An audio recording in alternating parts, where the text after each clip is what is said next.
Eh bien bonjour à toutes et à tous et bienvenue dans ce nouvel épisode d'Innovation and Prospective Talk, le podcast qui vous parle d'innovation, de transformation digitale et de tech pour en analyser l'impact sur la société, les hommes avec un grand H et les organisations. Ce podcast est à retrouver sur notre site internet www.innovationtalk.tech ainsi que sur l'ensemble des plateformes de podcast, Apple Podcasts, Deezer, Spotify entre autres. Et si vous aimez ce rendez-vous hebdo d'analyse de la tech, nous vous invitons directement à mettre 5 étoiles, un pouce vers le haut, à partager cette émission sur les réseaux sociaux, que ce soit Facebook, Instagram, Twitter ou encore LinkedIn, avec un seul hashtag, pour ça le hashtag IPT Podcast tout attaché. Je dis nous car je ne suis pas seul aux commandes, je suis Mathieu Deboeuf-Rouchon, je suis accompagné aujourd'hui d'Emmanuel Leneuf et de Lionel Tardy. Bonjour Emmanuel, bonjour Mathieu, bonjour à toutes, bonjour à tous. Aujourd'hui, le thème de ce talk sera une introduction car nous allons en faire plusieurs épisodes sur l'ensemble de l'expérience utilisateur, l'UX, la User Experience comme disent les Anglais. Elle est omniprésente, elle conditionne très souvent l'adoption que nous portons sur un service ou sur un dispositif. Mais avant de rentrer dans le dur du sujet, Mathieu, nous sommes avec Emmanuel Leneuf pour les news de la semaine. Et oui, bonjour Emmanuel. Alors Emmanuel, je rappelle que tu es la rédac chef du Flash Tweet. Et le Flash Tweet, c'est la matinale digitale de Twitter sur la Transponum. C'est un rendez-vous quotidien du lundi au vendredi à 7h30. Emmanuel, elle vous concocte chaque jour les 10 informations clés à ne pas rater sur l'innovation. Alors, question pour toi, Emmanuel, que nous as-tu compilé cette semaine ? Bonjour Mathieu, bonjour Lionel et bonjour à vous qui êtes fidèles au rendez-vous. Heureuse de vous retrouver pour cette chronique du Flash Tweet. Le télétravail à vie va-t-il devenir la nouvelle norme ? Télétravail par-ci, télétravail par-là. Chez Twitter, c'est télétravail à vie. Jamais économe en annonce choc. Jack Dorsey, aka @Jack sur Twitter, a annoncé que tous les salariés de l'entreprise qui le pouvaient et qui le souhaitaient pourraient télétravailler ad vitam aeternam. Au vu de la capacité de prescription de ce genre d'entreprise, est-ce que Twitter fera des émules et contribuera à imposer le travail à domicile ou à la plage comme la nouvelle norme du monde post-Covid ?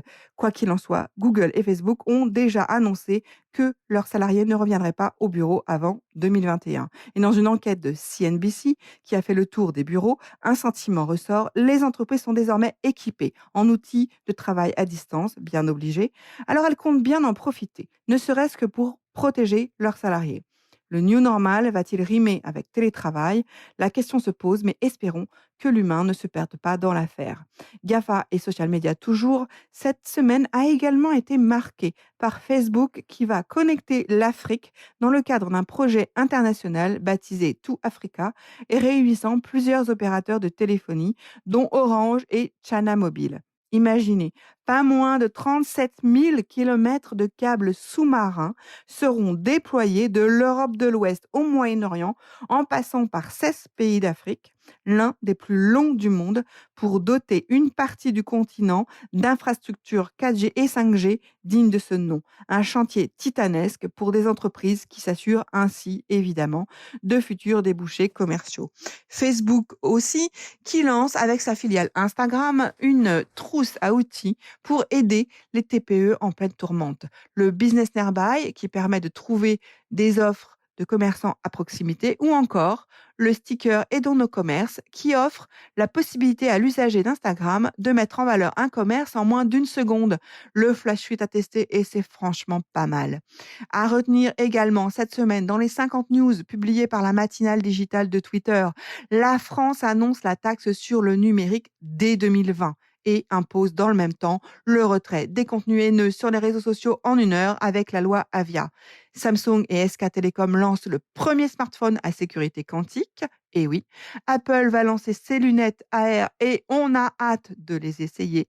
Uber se renforce sur le food delivery en rachetant Grubhub et la Chine commence à installer son premier réseau Internet satellitaire pour l'IoT, l'Internet des objets, tout en mesurant la fièvre de la population en temps réel. Ça fait un peu froid dans le dos.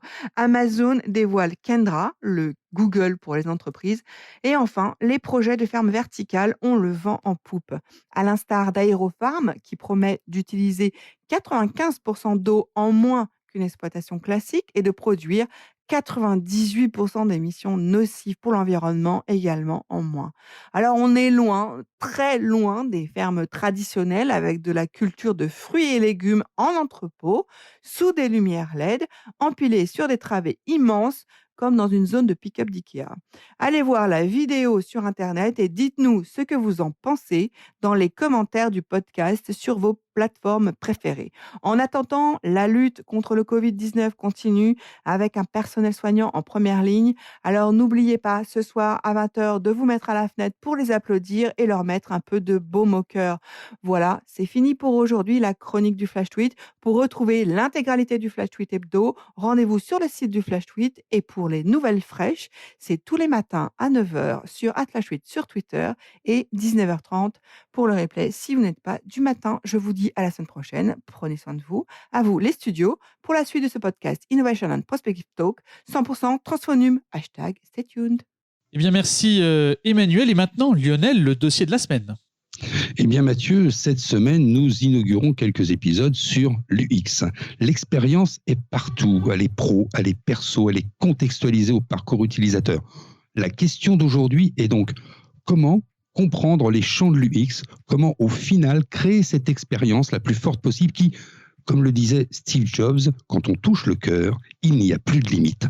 Dans les prochaines semaines, nous recevrons 2 invités pour nous parler de ces fameuses expériences, de ces expériences émotionnelles. Ça sera Léa Cher, la cofondatrice de Future Agency, ou ça sera Baptiste Rongier, qui est directeur conseil en charge des expériences innovantes chez nos amis d'Emotic. Donc voilà, un programme qui est en forme d'introduction. Alors Mathieu, on va essayer de décortiquer pour mettre des mots simples sur ce qu'on appelle généralement l'UX design. Allez, effectivement, Lionel, on va rajouter un petit tic verbal sur le effectivement. Je vais essayer de ne pas le dire beaucoup aujourd'hui. Alors Lionel, première question dans ces cas-là, comment est-ce qu'on pourrait caractériser l'UX design? Finalement, c'est quoi l'UX design? Quand on parle du X, qu'est-ce qu'on met derrière ce mot-clé? Alors, on entend souvent parler d'UX UI. Alors, bon, déjà, on n'est pas toujours très d'accord. L'UI, c'est la user interface, l'interface utilisateur, ce qui vous parle à travers un écran, ce qui vous parle à travers une machine. Il n'y a pas forcément un écran, même si aujourd'hui, les écrans sont prédominants dans notre vie. Donc, ça, c'est le rôle des personnes qui essayent de vous faire des belles interfaces, des interfaces cohérentes, des interfaces où vous retrouvez les choses que vous cherchez, le bouton recherche, le bouton menu, etc. Mais l'UX design va beaucoup plus loin. D'abord, c'est le design en termes de mots conception, pas le design au sens français, hein, le design, les lignes, etc. Non, c'est le design en termes anglais, c'est-à-dire le terme de conception. C'est de la conception orientée utilisateur. UX, User Experience. Une conception faite pour les utilisateurs. Et ça se fait à différents niveaux. Ça se fait au niveau, bien sûr, de l'interface. Alors, bien sûr, c'est pour ça qu'on le mixe souvent avec l'interface utilisateur, l'UI, le User Interface, mais ça se fait aussi au niveau de la structure de l'information, ça se fait au niveau de la navigation à l'intérieur d'une application, à l'intérieur d'un dispositif, ça se fait aussi avec les différentes interactions, et surtout des interactions qui vont reprendre en résonance les besoins du client. Bien sûr, à l'intérieur, on parlera d'ergonomie, de capacité d'accessibilité et de facilitation. Et souvent, le terme UX design ou design d'expérience, eh bien, c'est d'inclure un certain nombre de sous-jacents technologiques que l'on ne voit pas, mais qui vont permettre de créer ces fameuses relations que l'on va pouvoir avoir avec un dispositif ou avec une interface graphique que vous avez sur vos téléphones portables, par exemple. Ça, c'est très important. De temps en temps, je vous donne un simple exemple. Vous achetez un nouvel aspirateur et vous cherchez le bouton pour mettre le start. Bon, s'il n'est pas évident, moi, la dernière fois que j'ai eu cette expérience, je parlais de ma vie, eh bien, le bouton start ressemblait exactement au bouton que vous avez sur les ordinateurs de la marque à la pomme pour les démarrer. C'était assez drôle. Ils avaient complètement copié l'icône pour que personne ne se trompe. Ça, c'est assez drôle. Voilà, comme ça. Mais au moins, ça marche. Ah oui, comme quoi un leader d'opinion ou un leader de design arrive à faire designer pour un fabricant d'électroménager, récupérer le design du bouton start pour le mettre sur un aspirateur. Et oui, comme tu dis, ça marche. C'est la grande difficulté aujourd'hui des grammaires quand on lit, effectivement, quand on utilise un outil, un device quelconque, un mobile, C'est tout simplement d'être en mesure de comprendre qu'un switch sur le côté ou un sweep ou le fait de passer sa main de droite à gauche va faire quelque chose et que ce soit la même chose répétée sur tous les objets. La création des grammaires, de paradigmes presque de fonctionnement aujourd'hui, c'est presque le graal de l'expérience utilisateur parce que c'est celle qui démontre que finalement la raison était du côté du concepteur initial à l'image d'Apple à l'époque, notamment avec l'iPod. Oui, et c'est ce qu'on appelle le plus souvent les comportements appris, c'est-à-dire les comportements qui, à un moment, on vous a suggéré une façon de faire fonctionner quelque chose, et puis on a fini par l'adopter parce que cette façon, elle était très fluide, elle était très compréhensible. Alors on l'a adoptée, et cette adoption fait que d'autres designers d'expérience vont créer sur la base de ce type de comportement appris pour, encore une fois, ne pas avoir besoin de vous plonger, ce que vous ne faites jamais, dans la documentation d'utilisation d'un appareil. Bien sûr. Mais évidemment, ce que je veux dire, Mathieu, c'est que l'expérience utilisateur va beaucoup plus loin. D'abord, elle est basée sur un certain nombre de piliers. Alors, tu vas peut-être commencer à nous en donner les contours. Hein, Effectivement, il y a différents piliers qui permettent de créer une expérience utilisateur au sens large. Il faut voir, comme tu le disais, l'expérience utilisateur comme un écosystème global, presque comme une plateforme. À commencer par le contenu. Donc, naturellement, on va beaucoup parler de contenu quand on parle d'expérience utilisateur, parce que c'est les interactions que l'on va avoir à un moment entre une marque et son utilisateur soi-même. Alors, ça peut être un utilisateur professionnel ou personnel, parce qu'il y a autant d'expériences utilisateurs dans le contexte professionnel, applicatif, machine ou autre, qu'utilisateur personnel, auquel cas on va plutôt parler de l'utilisateur final d'un téléphone portable, par exemple. Donc, le contenu, il est naturellement clé. Quelque chose que l'on oublie souvent, et tu parlais tout à l'heure à très juste titre de sous-jacent technologique, c'est qu'on ne peut pas parler expérience utilisateur aujourd'hui si on ne parle pas nécessairement structure de l'information, même les nouvelles architectures qu'il va pouvoir y avoir derrière et qui sont des architectures souvent cloudifiées. Les fonctionnalités qui sont à développer à proprement parler, on en parlera juste après dans la partie où on va voir comment créer, quel est finalement le framework de création d'une expérience utilisateur, donc des différentes fonctionnalités pour lesquelles il faut être à l'écoute des utilisateurs. Et puis bien entendu, les plateformes, l'écosystème que l'on va être en mesure de créer, c'est-à-dire que l'ensemble de l'expérience que l'on va créer, notre ami Raphaël Catan nous en parle tous les ans quand il revient du NRF, notamment des irritants, c'est-à-dire ces pain points que l'on va analyser pour les supprimer, faire en sorte que l'écosystème que l'on va créer soit totalement fluide.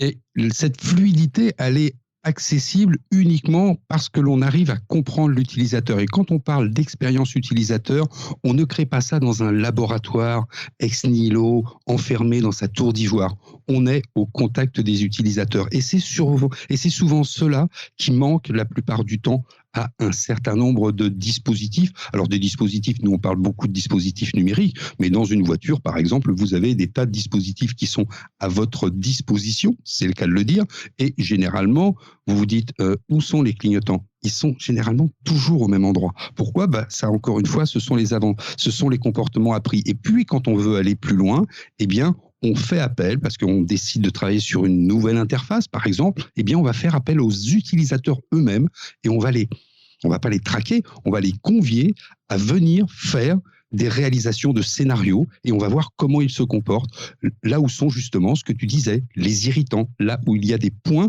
qui leur créer le doute dans la façon qu'ils vont avoir de naviguer. Et puis, on va en créer un certain nombre de caractéristiques, de critères d'évaluation qui vont donner des taux d'utilisabilité, de l'usability et voire de l'accessibility, bien sûr, quand on parle d'expérience utilisateur très élargie à des communautés même qui peuvent avoir des déficiences physiques. Et ça va encore un petit peu plus loin. Mais globalement, l'expérience utilisateur, elle se fait avec les utilisateurs. Bien sûr, il y a de la technologie derrière. Bien sûr, la technologie peut amener de nouvelles formes d'expérience, notamment des expériences émotionnelles, mais elle se fait essentiellement avec les utilisateurs. Et on va voir ça en détail maintenant, Mathieu, comment on crée une expérience utilisateur. Ça, c'est intéressant. Alors, tout est intéressant dans l'expérience utilisateur parce que finalement, c'est un domaine de convergence. C'est-à-dire que ça va faire converger toute la société, finalement, tout business converge à un moment à créer cette expérience. Parce que l'expérience, quand on souhaite la créer, elle repose déjà avant tout sur 3 piliers. Premier pilier, c'est le pilier technologique. C'est celui qui va permettre de délivrer les fonctionnalités clés qui sont attendues par les utilisateurs. Donc là, très clairement, c'est quand on est sur notamment Apple, on va être en mesure d'avoir son bureau qui synchronise automatiquement avec le cloud, qui fait que les fichiers qu'on a sur son Mac arrivent directement sur son téléphone portable, par exemple. Deuxième pilier, c'est le design. Donc là, c'est vraiment le look and feel, c'est le côté alors design très franco-français, c'est-à-dire le côté visuel à proprement parler de l'application, de l'accessibilité qu'on va pouvoir mettre dedans, c'est-à-dire faire en sorte que tout soit accessible. Et troisième pilier, enfin, le côté stratégie. Donc, c'est à quel moment est-ce que l'expérience utilisateur, qui repose à la fois sur une techno et sur la présentation finalement des différentes fonctionnalités, va servir à un écosystème business, en soi la société pour laquelle généralement on travaille. Donc une fois qu'on a compris ça, finalement le framework classique, c'est déjà avant tout d'arriver à comprendre et à analyser ce qui se passe en ce moment avec l'application ou le service que l'on doit refondre. Donc ça passe notamment beaucoup par des brainstorming, beaucoup d'échanges, d'analyse de ce qui fonctionne bien, de ce qui fonctionne aussi moins bien et de définition des personas, de l'audience avec laquelle on va travailler. Un persona étant à l'instar à contrario d'une cible, une problématique identifiée par un personnage. Donc Maria, 45 ans, qui par exemple vit en zone urbaine, fait 4 km par jour et doit s'acheter une nouvelle voiture qui répond à des critères de maman divorcée. Tac. On a un personnage qui est fixé dans un lieu, dans un contexte avec une problématique, et on va essayer tout simplement de comprendre par des focus group et des scénarios utilisateurs la manière dont ce persona interagit avec notre service ou dans le parcours d'achat que l'on se fixe. Donc, toute la création d'une expérience utilisateur démarre à un moment ou un autre par cette phase finalement d'analyse, de recherche, de compréhension de l'écosystème actuel pour identifier tous ces pain points ou tous les besoins, tout simplement, qui sont exprimés par les utilisateurs eux-mêmes, ce que l'on souhaite tout simplement viser d'un point de vue business, pour faire en sorte que l'ensemble du modèle applicatif que l'on propose, ou du service, ou du produit, réponde directement aux besoins utilisateurs. Donc, ce qui induit que dans cette phase-là, finalement, l'ensemble du champ des possibles d'ouverture des chakras à différentes technologies ou autres est complètement mis de côté, parce que ce qui compte, c'est le besoin utilisateur et pas forcément la technologie qu'il va y avoir derrière. Parce qu'on le dit souvent quand on fait nos différents salons, on dit souvent faut pas tomber dans le solutionnisme technologique. Quand on recrée une expérience utilisateur, quand on pense UX par défaut, qu'on pense humain, la techno arrive au service d'une fonctionnalité ou d'un besoin exprimé. Donc c'est pas la techno, c'est pas le besoin qui nous permet d'identifier tout simplement la techno que l'on va mettre, ou l'inverse, plutôt la techno qui va nous dire tiens, le besoin auquel on pourrait répondre, c'est ça, mais bien l'inverse, c'est-à-dire c'est du besoin que l'on part, et de ce besoin on identifie quelle est la technologie, quel est le service qui va nous permettre au mieux de répondre à ce besoin. Donc ça, c'est la phase vraiment de recherche qui est clé, parce que sans celle-ci on n'arrive pas à produire. Donc ça passe par des interviews, ça passe par le fait de faire des tech days, ça passe par le fait notamment d'aller comprendre sur site ce qui se passe, parce que quand vous avez des cas assez simples d'utilisation d'une application mobile, vous mettez des utilisateurs et puis vous regardez ce qui se passe. Mais quand vous êtes sur quelqu'un qui, dans l'industrie, doit notamment interagir avec des machines-outils qui sont extrêmement importants, que ce soit des tours ou des fraiseuses,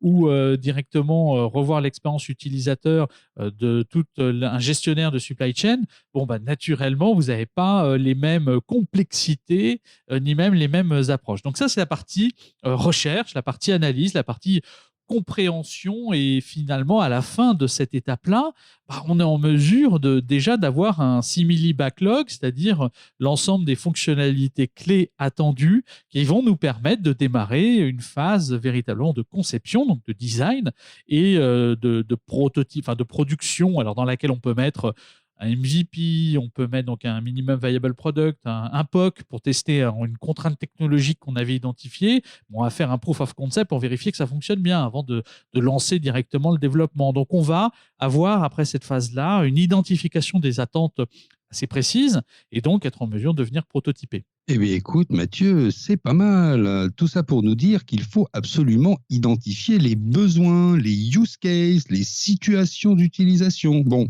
ok. Bon, je l'ai dit en une phrase, c'est ça, non? Non, C'est à peu près, c'est à peu près ça, mais tu sais que je suis atteint de longueur verbal, mon cher Lionel. Et donc, une fois qu'on a fini cette phase-là, on passe donc en design, comme je viens de le dire, donc en conception à proprement Voilà, parler. voilà, Et c'est c'est ça. là qu'on va faire nos wireframes, ce qu'on connaît très bien. C'est là qu'on va fixer les métriques que l'on va se fixer, enfin en termes de voilà, qu'est-ce qu'on analyse pour vérifier que ça fonctionne bien. Et puis ensuite, tout simplement, on va partir sur la phase de lancement. Voilà. Donc en fait, la création de l'expérience utilisateur se passe beaucoup dans l'écoute et l'analyse, dans le fait de prototyper rapidement et de concevoir, et ensuite de lancer. Mais c'est pas là que ça s'arrête, puisque naturellement, quand on parle du X, on est censé suivre la courbe totale, c'est-à-dire que même une fois que le produit est lancé, on est censé poursuivre et itérer et améliorer avec une méthode ou une autre. Alors Google parle beaucoup de la méthode 10X, sur laquelle il dit ça sert à rien de redévelopper un nouveau produit, travailler déjà 10 fois le vôtre. Enfin, je vous résume en une phrase, comme tu aimes bien Lionel. Travailler 10 fois Mhm. le vôtre, et puis comme ça, vous allez voir, ça va mieux fonctionner. La méthode 10X, assez peu connue en France, mais assez utilisée dans nos pays anglo-saxons. Donc voilà, finalement, la création d'expérience est un process continu, ni plus ni moins. C'est-à-dire qu'en fait, qui ne s'arrête jamais. C'est un process itératif. C'est un process qui, une fois, c'est vrai qu'on a, comme tu l'as très bien défini, mis dans nos boîtes notre backlog de besoins et que l'on a réussi à identifier les fonctionnalités clés, que l'on les a hiérarchisées, on est toujours dans des allers-retours itératifs avec justement les utilisateurs, ceux pour lesquels on travaille. On ne travaille pas un produit pour soi, on ne travaille pas un produit pour sa famille ou ses collègues, on travaille pour ses utilisateurs. Et donc, toutes les phases qui sont les phases créatives ne sont jamais très éloignées des phases de testing. Et c'est tout à fait étonnant. Alors, certains dans l'UX design vont travailler en agilité, c'est-à-dire pour être en permanence en train de se réinventer au fur et à mesure que l'on avance dans le projet. Et parfois, quand on crée la version 2, la version 3 du projet, on améliore, on va toujours aller plus loin. Bien sûr, on introduit parfois une nouvelle fonctionnalité, parfois on en détruit. Et c'est Google qui disait ça, pour citer encore des personnes qui ont un petit peu, à leur façon, révolutionné l'Internet. On peut dire. On dit une page web est terminée quand vous ne savez plus quoi retirer. Parce que finalement, quand on conçoit, alors ça c'est pour les plus anciens d'entre nous, c'est un petit peu le système Shadok, il est très très très facile de faire compliqué et l'expérience utilisateur demande de la simplicité. Pas du simplisme, de la simplicité, quelque chose qui devient naturel. Il faut que ça soit, on est des humains et on a inventé avec le génie humain des machines qui sont des extensions de nous. Alors des machines qui calculent très vite, des machines qui nous font avancer très vite, des machines qui nous font produire des trucs très vite, etc. Bon, on ne parlera pas d'énergie pour nourrir les machines, mais en tout cas, ces extensions de nous, si elles ne sont pas comme de vraies prolongations de notre esprit, ça ne marche pas. Et on ne va pas les utiliser. Parfois, on est obligé de les utiliser, mais on a évidemment un retour d'expérience qui est extrêmement négatif. Ça vous est arrivé parfois peut-être devant un distributeur de billets d'une entreprise, je ne sais pas moi, aérienne ou ferroviaire dans un autre pays ou Par même en exemple, France, et vous ne comprenez pas très très bien ce que veut dire la machine. Alors vous le mettez en français, mais vous comprenez toujours pas très bien ce que veut dire la machine. Soit parce qu'elle ne vous parle pas culturellement avec vos comportements appris, soit parce que simplement elle n'a pas été largement testée. Et c'est d'ailleurs dans toute cette partie-là que l'on va créer vraiment l'expérience utilisateur. C'est-à-dire, comme tu le dis, le POC, mais ça le POC, c'est pour prouver que si on arrive avec une nouvelle technologie, cette technologie est assez efficiente pour s'intégrer à une expérience utilisateur fluide, mais une fois que l'on sait que ça peut marcher, que ça peut être produit, que c'est valable d'assembler telle et telle technologie, on va rentrer dans des processus, comme tu le disais, avec des métriques d'usabilité, des métriques même éventuellement d'émotion, ça dépend quel type d'expérience on va pouvoir déclencher, et à ce moment-là, toi qui as travaillé chez Disney, tu as des expériences utilisateurs dans un certain nombre de manèges qui sont juste folles. Hein. Bon, même si ce n'est pas l'utilisateur lui-même qui interagit, mais il vit une expérience malgré tout, et tout est fait pour qu'il vive une expérience qui soit complètement hors du commun. Et pour ça, il faut beaucoup tester, beaucoup se confronter, beaucoup analyser, beaucoup faire des rapports qui, même si la version sort, parce qu'on sort jamais une version parfaite, on sait qu'on est sur la bonne voie. On a peut-être mis 3 fonctionnalités ou 4 fonctionnalités en exergue au lieu des 10 prévues au départ, mais on est sur la bonne voie sur ces 3 ou 4-là. C'est ça, tu soulèves le point clé, c'est de savoir limiter les fonctionnalités à sortir. Parce qu'en fait, finalement, si on résume, il y a quand même deux pain points qu'il faut remonter de vite. C'est que tu parles de Disney et à très juste titre, c'est extrêmement compliqué de gérer l'expérience utilisateur sur un parc qui, mais que ce soit Astérix, soit Futuroscope ou autre, mais qui globalement est une succession d'interactions entre une marque et un utilisateur, un spectacle, un cast member ou un employé du parc, ou la qualité de la restauration, ou la qualité du service après-vente, ou la qualité des calls qui sont pris, ou la qualité du chatbot avec lequel on interagit, concourt à créer une expérience utilisateur globale autour d'un produit. C'est ça la difficulté, c'est de bien comprendre que ça ne s'arrête pas à la période d'analyse et de recherche, qui est clé et qui est fondamentale, ça s'arrête à partir du moment où en fait le cycle de vie du produit, donc le PLM, et va être bouclé. Et ça peut aller jusqu'à l'interaction avec un bot. Et à très juste titre, le parc Astérix, c'était, genre, je ne me rappelle plus le nom de leur bot qu'ils avaient créé, mais qui était absolument sensationnel, dont même les employés eux-mêmes se sont appropriés le bot pour répondre et homogénéiser les réponses auprès des visiteurs. Donc, on voit bien qu'il y a quelque chose qui fonctionne, mais c'est quelque chose de global et qui ne doit pas, et c'est mon deuxième pain point, j'en terminerai par là, oublier que derrière tout ça, il y a quand même beaucoup de tuyauterie, et que j'ai bien dit au départ qu'il fallait pas mettre, enfin, fallait mettre la technologie de côté. Pour autant, il faut quand même l'intégrer. C'est pour ça que dans ces premières phases d'interaction, il est quand même nécessaire d'inclure à l'intérieur des UX designers, etc., mais aussi des architectes qui vont être en mesure de comprendre et de limiter à un moment ou à un autre, même s'il ne faut pas forcément limiter, de bien comprendre les fonctionnalités attendues pour y répondre très rapidement, et qu'il n'y ait pas une deuxième phase finalement avec les architectes digitaux derrière qui vont devoir recomprendre, etc. Donc, c'est quand même l'intégration de différents profils type One Team directement au départ. Et ça, c'est fondamental et c'est clé. Oui, et puis il y a, pour finir, ce qui va déterminer le résultat. Et pour déterminer le résultat, on a un outil qui est assez intéressant, un petit peu comme un thermomètre. Alors, on ne peut pas vous montrer le visuel, mais ça se présente comme une pyramide avec 6 étages. Et puis, à partir du 3e étage, vous rentrez dans la partie la plus subjective de la relation que vous avez avec le dispositif. Alors, je vais vous raconter d'abord l'histoire des 3 premiers étages. C'est assez facile, c'est à peu près ce que tous les dispositifs sont capables de faire. C'est très massif, ils sont fonctionnels. Voilà, ça fonctionne comme un programme. Ils sont fiables. Bon, c'est plutôt précis, c'est disponible, ça marche. Ils sont utilisables sans difficulté. Et là, beaucoup d'UX designers, de designers d'expérience s'arrêtent ici, et c'est là où certaines marques, comme on a cité avec des pommes ou autres, arrivent à dépasser cette limite, c'est-à-dire ce que l'on appelle le gouffre d'utilisation, le convenience charms que disent les Anglais, et pour passer dans une nouvelle dimension qui est la dimension subjective.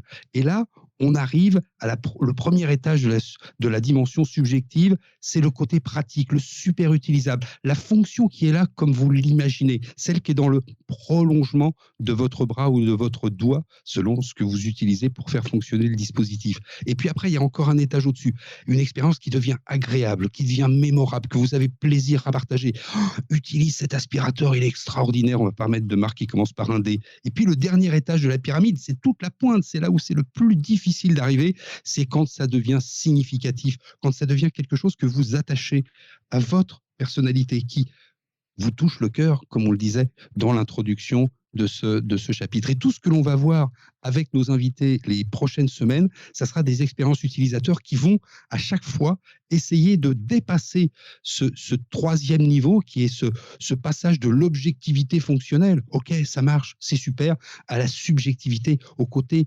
qualitatif de l'expérience utilisateur, le côté mémorable et le côté même signification personnelle. Ça, c'est terrible quand vous atteignez ça. Quand vous atteignez ça, oula, c'est pas terrible. Vous atteignez une forme de gras. D'ailleurs, ce qui est intéressant à souligner, c'est que Baptiste va nous parler des expériences innovantes avec un regard qui est souvent aussi un regard avec beaucoup de techno, parce qu'on visite le CES notamment ensemble, entre autres, et le côté très humain, même si Baptiste nous en parlera, mais le côté humain et expérience long-termiste notamment à l'heure du Covid aujourd'hui, des expériences que l'on vit quand on fait des Learnex.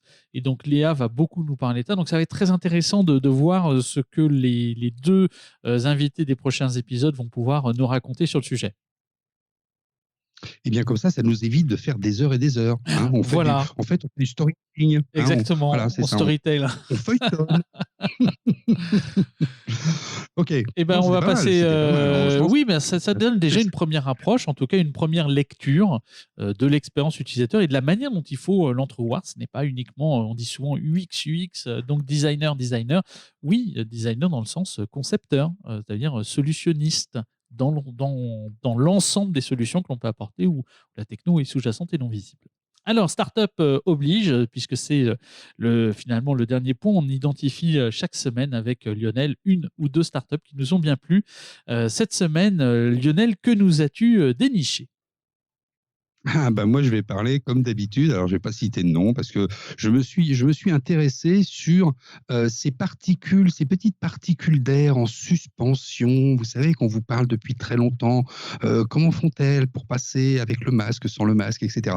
Eh bien, ce qui est tout à fait étonnant, c'est qu'il y a des chercheurs finlandais qui ont travaillé une visualisation informatique en 3D de l'air dans une pièce. Et là, c'est tout à fait étonnant. Pourquoi c'est tout à fait étonnant ? Parce que vous voyez l'effet des personnes qui peuvent se déplacer dans un volume. Alors l'effet d'une personne qui se déplace dans une pièce, mais aussi dans un supermarché, quand il passe dans un rayon, comment l'air se déplace et comment éventuellement les particules passent par-dessus la gondole qui sépare deux rayons, etc., etc. Et là, ça vous permet, quand vous êtes concepteur, quand vous êtes architecte de la circulation à l'intérieur d'un lieu public, eh bien, ça vous permet de réfléchir soit à la largeur des allées, soit à la nouvelle façon de filtrer. Notamment, on se rappelle de cet événement qu'il y a eu dans un restaurant chinois d'une personne qui, liée à la propagation du virus et une certaine installation de la climatisation, avait contaminé pas mal de clients ce soir-là du restaurant. Et puis, ils se sont posé la question, et ça, c'était des chercheurs américains, sur les avions en particulier, parce que là, on est évidemment extrêmement confiné. Et toujours pareil, cette modélisation informatique vous montre que si vous toussez dans un avion et que vous n'avez pas de masque, vous pouvez expulser des gouttelettes jusqu'à 7 rangées devant vous. C'est tout à fait impressionnant. Et donc là, d'une certaine façon, ils sont en train d'étudier comment on peut revoir le système d'aération. Alors, les avionneurs nous disaient, oui, mais l'air est filtré, etc. Oui, mais l'air, elle arrive par un endroit, elle ressort par un autre. Et là, l'idée, c'est de modifier la circulation d'air. Par exemple, les faire arriver par le bas, revoir les filtres et peut-être même installer de nouveaux dispositifs d'UV lointains qui vont tuer le virus. Encore une fois, des investissements qui vont permettre de voyager peut-être quand les compagnies aériennes vont reprendre du service. Encore beaucoup d'investissements. Je crois que le secteur va être franchement sinistré. Mais en tout cas, c'est intéressant. Peut-être que vous rechercherez sur le net. Vous verrez la visualisation de ces particules par modélisation informatique. Ça vous donne... déjà, ça vous dit prenez soin de vous et puis prenez soin des autres, parce que si vous n'avez pas de masque, simplement en parlant, simplement, pas besoin d'éternuer, vous voyez ces particules qui se déplacent à 30 ou 50 cm de vous pour bien comprendre que finalement, ça peut être intéressant le port du masque. Et bien voilà, la technologie nous amène des réponses et nous permet de visualiser, parce que franchement, c'est vrai que vous connaissez tous un vieil oncle qui postillonne quand il parle. Vous vous dites, bon, lui, quand il est là, moi, je m'éloigne, mais moi, je ne postillonne pas, etc., etc. Mais en fait, non, vous émettez ces microparticules. Tout le monde vous le dit. Et là, c'est intéressant de les visualiser parce que ça nous fait prendre conscience de cette propagation de petits éléments qui sortent de votre bouche, qui sont aéroportés. Voilà. Donc, ce n'est pas une start-up, c'est simplement des chercheurs et des universitaires qui ont travaillé sur des modélisations informatiques. Ce n'est pas pour gagner de l'argent, c'est simplement pour comprendre et éventuellement demain pouvoir faire gagner de l'argent ou faire repartir éventuellement une industrie, que ce soit l'industrie des transports aériens ou autre. Et le mot aéro me permet de rebondir sur une start-up qui s'appelle Mana. Alors Mana, on les connaît parce que c'était en février, si je ne me trompe pas. Ils ont notamment proposé de la livraison de repas par drone en partenariat avec Just Eat, hein, et ce directement à Dublin. Donc quelque chose qui est relativement... alors même si Dublin est une bourgade de campagne à côté des mégalopoles que l'on peut connaître, notamment sur la zone Asie, il y a quand même une grosse densité de personnes. En tout cas, ils ont été connus pour ça. Ce qui est intéressant, et on en parle d'ailleurs depuis quelques jours, c'est qu'ils ont abandonné la livraison des repas par drone pour livrer aujourd'hui des médicaments. Et ils le font non pas de manière très isolée, puisqu'ils le font quand même en Irlande, à Moneygall, qui est une ville qui est dans la campagne irlandaise. Et ils sont capables de livrer donc directement avec ces drones, à peu près en 3 minutes, dans une zone rurale, directement, initialement de la nourriture, mais aujourd'hui des médicaments. Donc, ce qui est intéressant, c'est qu'ils vont se déplacer environ sur une altitude de 80 mètres à une vitesse de 80 km/h et pour livrer dans un rayon environ de 2 km de la zone de stockage. Donc, ce qui est intéressant, c'est une vraie solution de drone as a services. Ils l'ont d'ailleurs appelé Manifesto, donc sur la rapidité, et donc qui est destiné à terme à remplacer complètement la livraison directement par route. Voilà, directement. Tiens, voilà, ça doit être le tic verbeux. Et donc, ce sera intéressant de voir ce que ça peut devenir à terme. En tout cas, vous pouvez les retrouver sur leur site internet, ça s'appelle mana.aero, M-A-2-N-A. Et aujourd'hui, ils se qualifient comme étant finalement les drones B2B de qualité 100% professionnelle et à la demande. Donc, on est sur du drone pro et B2B pour une exploitation de livraison.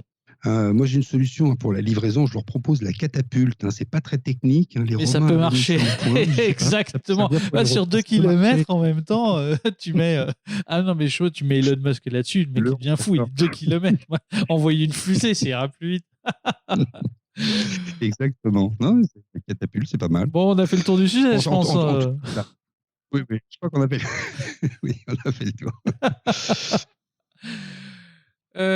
Si on a fait le tour du sujet, Lionel, il me reste à remercier Emmanuel de sa participation à cet épisode que nous retrouvons chaque semaine avec grand plaisir. Lionel, on se revoit donc la semaine prochaine pour un nouvel épisode, donc avec Léa et avec Baptiste, donc sur 2 semaines d'affilée. Oui, on va pas faire deux interviews la même semaine. En plus, ils sont dans des domaines différents. Tu l'as expliqué tout à l'heure. Donc, ça sera deux sphères de l'expérience utilisateur à la fois différentes, mais qui probablement auront des points de convergence et de complémentarité. Ça, c'est clair.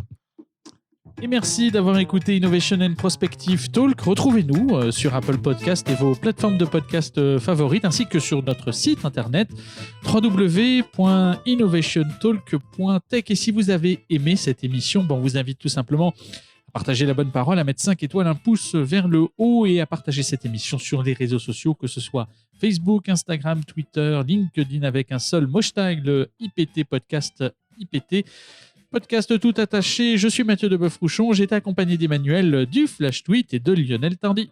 Et Mathieu, aujourd'hui, nous introduisions une série d'épisodes sur l'UX Design, l'expérience utilisateur. Alors encore, pendant cette période de déconfinement tout timide, prenez tous soin de tous. La semaine prochaine, comme promis, un nouvel épisode sur ces réalités de l'expérience utilisateur.